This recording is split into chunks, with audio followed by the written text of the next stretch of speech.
Hello, Bacho.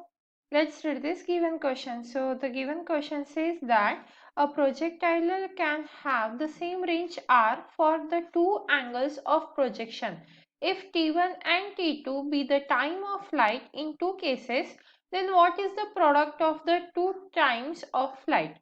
तो देखिए बच्चों, क्वेश्चन में हमें क्या कहा जा रहा है कि मान लीजिए हमने दो प्रोजेक्टाइल केस कंसीडर किए हैं और दोनों की जो रेंज है वो क्या है, सेम है, तो वो आर से डिनोट कर रहे हैं। पर इसमें चेंज क्या है कि दोनों के पास अलग अलग एंगल है, टू डिफरेंट एंगल से ये प्रोजेक्टाइल प्रोजेक्ट हुए हैं। तो जो टाइम ऑफ लाइट है केस 1 के लिए वो t1 है, केस 2 के लिए t2 है। तो इन दोनों का प्रोडक्ट मतलब टाइम ऑफ लाइट जो t1 एंड t2 है, इनका प्रोडक्ट किसके प्रोपोर्शनल होगा, ये हमसे पूछा गया है, जिसके लिए हमें 4 ऑप्शंस दिए हुए हैं और उनमें से हमें करेक्ट आंसर फाइंड आउट करना है। तो इस क्वेश्चन को सॉल्व करने के लिए हमारा की कंसेप्ट क्या रहेगा? Key concept to solve this question is, क्योंकि यहाँ पे हमें रेंज बोला गया है कि सेम है, तो हम यहाँ पे रेंज का फॉर्मूला लिखेंगे। तो रेंज का फॉर्मूला क्या होता है? R is equals to u square sin 2 theta bye g। तो ये होता है हमारा रेंज का फॉर्मूला। अब देखिए हमें क्या कहा गया है कि दो अलग अलग एंगल से प्रोजेक्शन हुआ है, पर जो रेंज है वो सेम है। तो रेंज सेम कब होती है? देखिए अगर हम थीटा और 90 माइनस थीटा देखें, अगर इफ थीटा जो है वो 90 माइनस थीटा हो जाए तो हमारे पास रेंज का फॉर्मूला क्या हो जाएगा?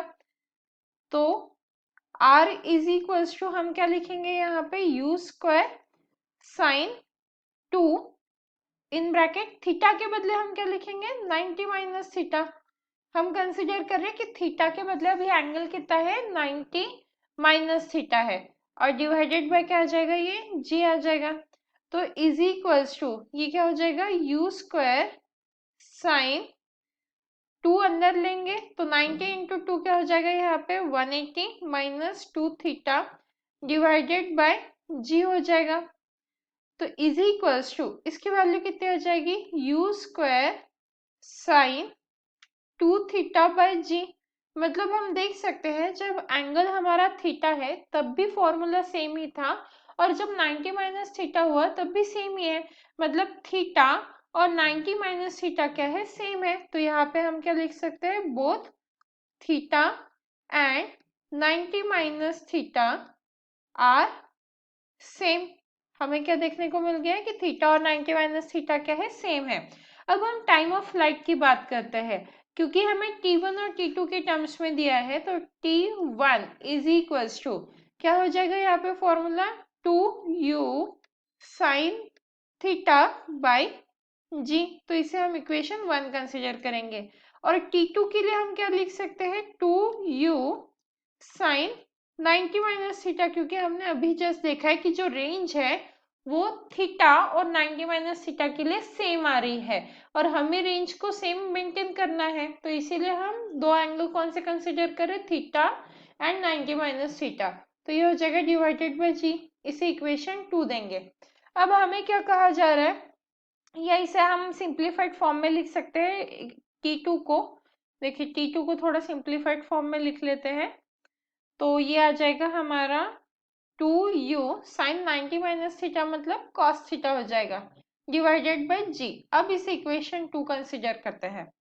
अब देखिए हमें क्या चाहिए, प्रोडक्ट चाहिए t1 इंटू t2 का, तो प्रोडक्ट ले लेते हैं। तो यहाँ पे आएगा t1 into t2 is equals to, value substitute करेंगे इक्वेशन 1 और 2 में से, तो 2u sine theta divided by G into t2 की वैल्यू क्या है, 2u cos थीटा बाय जी।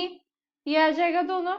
अब देखिए यहाँ से हम क्या कर सकते हैं, 2/g को कॉमन ले सकते हैं, इन ब्रैकेट क्या आ जाएगा, u स्क्वायर, और यहाँ पे आ जाएगा हमारा 2 sine theta into cos theta divided by g आ जाएगा यहाँ पे। तो अब हम क्या करेंगे इससे, 2 साइन थीटा कॉस थीटा, ये किसका फॉर्मूला होता है, साइन 2 थीटा का।